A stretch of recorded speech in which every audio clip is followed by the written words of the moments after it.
This topic was so hot the first time around, we're going to discuss avoid moving to Florida unless you can handle these 10 negative things.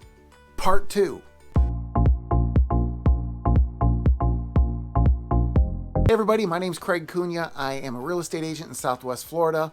And if you're looking for more information on what it's like to live, play, eat, sleep, and buy real estate in Southwest Florida, then this is the channel for you. So go ahead and subscribe and even comment so you're sure to see the videos in the future as they come out.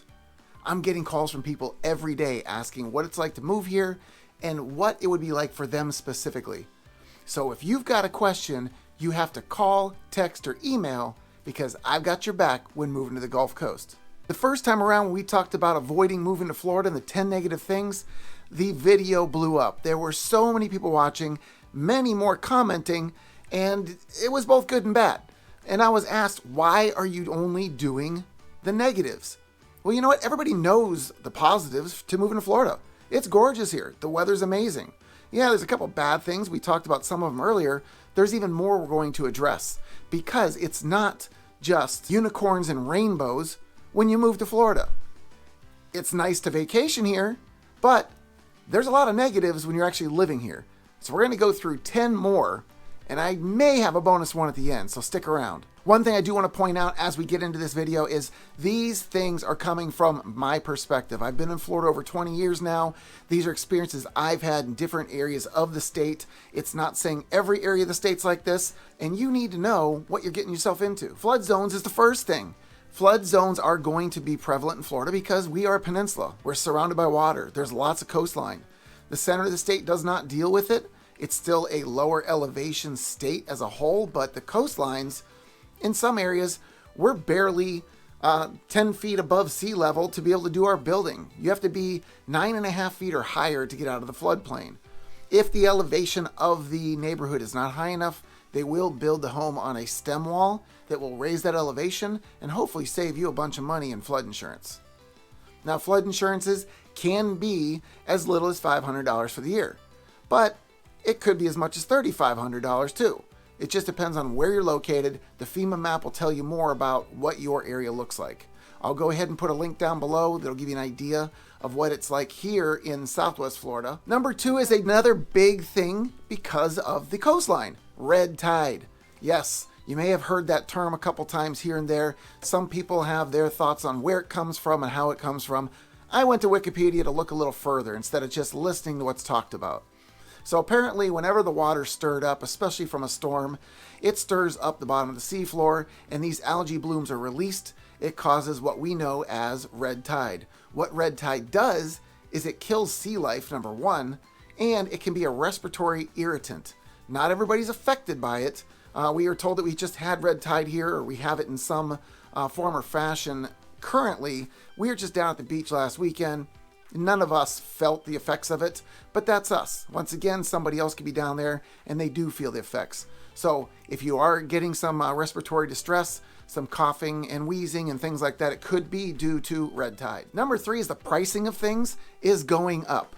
Yes, Florida was once a more affordable place to be, and many areas in the center of the state and north parts of the state are probably more affordable.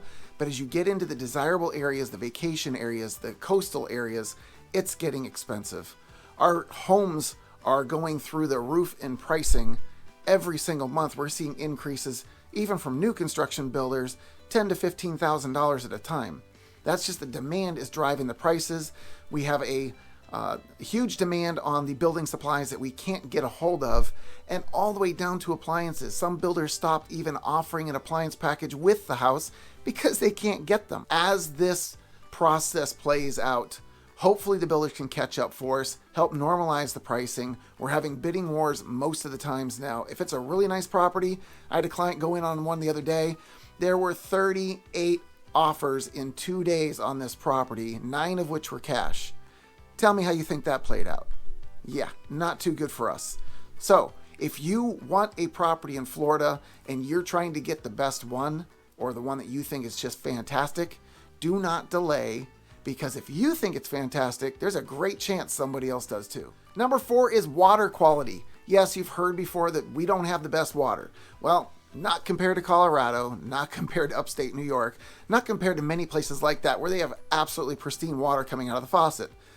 Our water here has gotten better over the years because the filtration systems are getting better. But at one time, right here in Cape Coral, if you go to the restaurant, you'd be asking for water and referring to it as a Cape Coral cocktail. Yeah, doesn't sound great, but that's how it was affectionately referred to. Again, I use the water out of the tap for my coffee. I use the filtration system on the refrigerator to drink water throughout the day.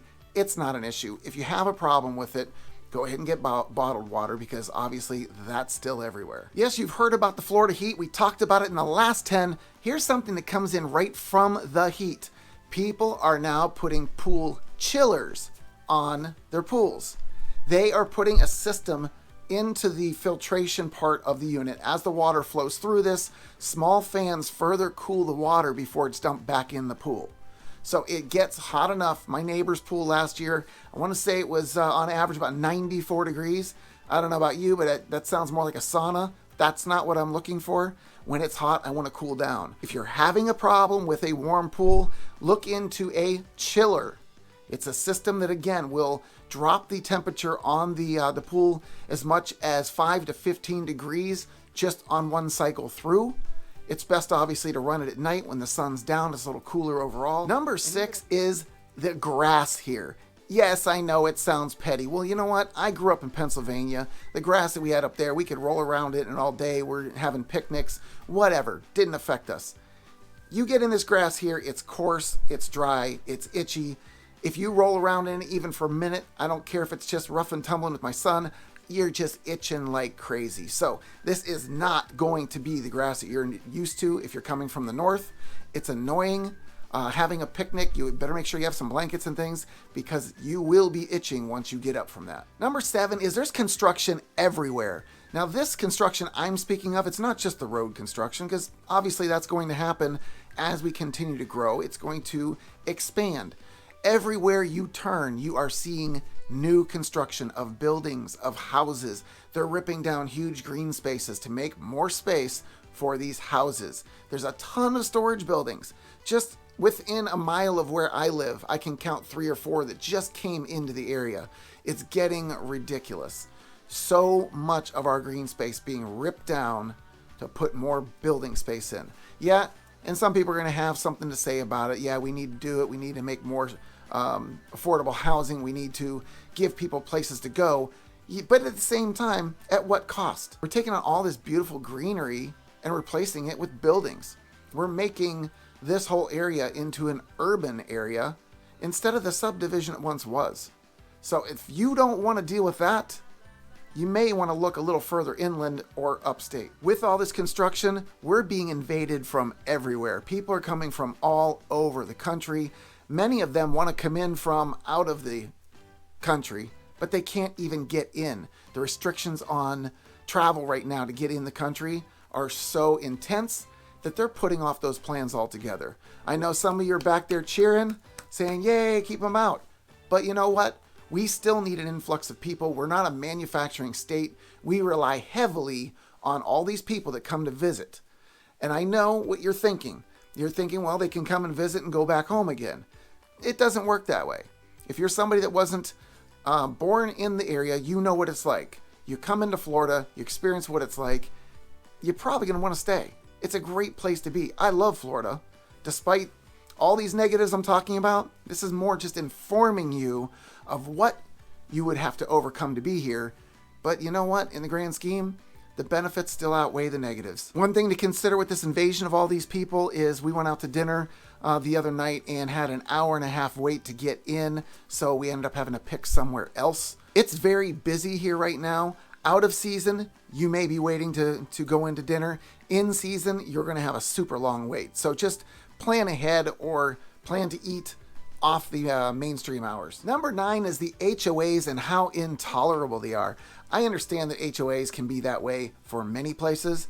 We've got people down here, and maybe it's because it can happen 365 days a year. Normally snow probably keeps them from doing this. There's one community I can think of being in recently, and there is a woman that drives around on her golf cart with her notepad literally writing down violations to send to the homeowners. That's over the top. But that's also what you can expect with some of the associations here. If it's not something like that, the flip side of that is you get into an association that's so small, their financials are a mess. You're looking for the lowest HOA fee because I don't want to pay high fees. Be careful what you ask for. You want to make sure that you're getting certain things in the fees you're paying.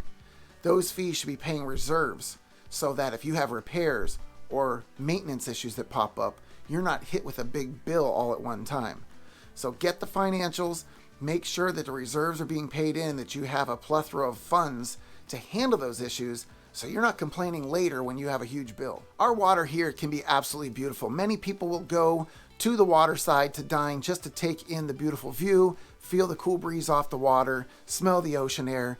Some people use it for sporting activities like the boating, the jet skis, paddleboarding, kayaking, all those kinds of things. Again, sunshine throughout the year, many opportunities to do this. If you're going to use the water instead of a pool, just keep in mind you're going to be sharing this with things that will be biting and stinging. I can't tell you when it's going to happen. There are different seasons for different things. Jellyfish will be there, stingrays will be there, sharks will be there. No, not the big man-eating ones, but there are sharks in the waters. So if you don't want to share the water with these things, then maybe the pool's for you. And lastly, this is just a huge pet peeve for me. This is probably our bonus by now, but I cannot stand the litter.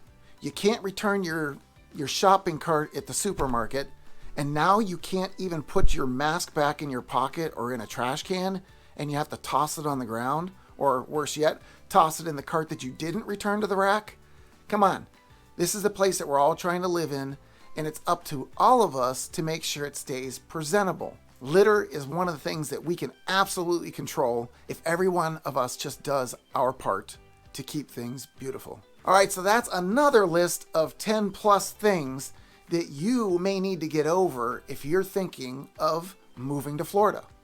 If you want to know more what it's like to live here in the area, go ahead and check out one of these other 2 videos. And if there's anything that I can do for you, you've got to call, text, or email because I've got your back when moving to the Gulf Coast.